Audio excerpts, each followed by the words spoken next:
সকালবেলায় উঠতেই চায় না এরা। প্রত্যেক দিন এদের ওঠা নিয়ে নাটক। তিথি ওঠ, স্কুলে লেট হচ্ছে। তিথি, তিথি, ওই ওঠ, আরে ওঠ। উঠবি নাকি? উঠবি না? জল দিয়ে দেবো। ওঠ, বিছনাটা তুলবো আমি, অনেক কাজ আছে আমার। ওঠ। উঠবি না তো? উঠবি না তো? এরপর যেটা হবে তার জন্য তুই দায়ী। উঠবি?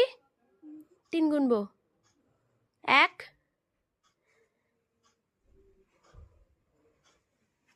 2, 3। কেমন লাগে? পুরো স্টিল।